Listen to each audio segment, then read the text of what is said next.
মঙ্গলবার মকর সংক্রান্তি উপলক্ষে পুণ্য স্নান করলেন বহু মানুষ। এই উপলক্ষে উত্তরবঙ্গের বিভিন্ন নদীতে সকাল থেকেই ভিড় জমতে থাকে।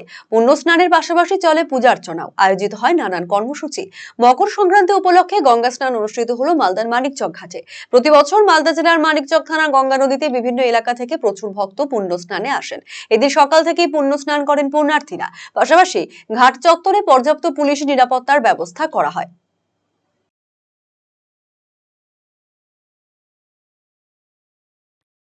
আজকে সংক্রান্তি আছে আমাদের। ওই সংক্রান্তিতে প্রত্যেক বছর আমরা চান করতে আসি। চান করে যাব বাড়ি গিয়ে যেটা খাওয়ার নিয়ম আছে আমাদের হিন্দু সমাজে, চূড়া, লাড়ু, তিলের লাড়ু, যত সমস্যা আছে, ধরা খিচুড়ি যত আছে আয়োজন, সব কিছু খাওয়া। চোখ ঘাট থেকে অনেক দূর থেকে আসে। এটা আপনার ধরে নাও মালদা,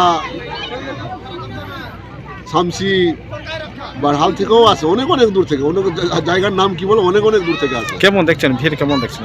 ভিড় তো ভালোই আছে, ভিড় তো খারাপ না। প্রত্যেক বছর এর থেকে তো ধরো এবার তো মোটামুটি যে আছে এর থেকে আরো বেশি ভিড়।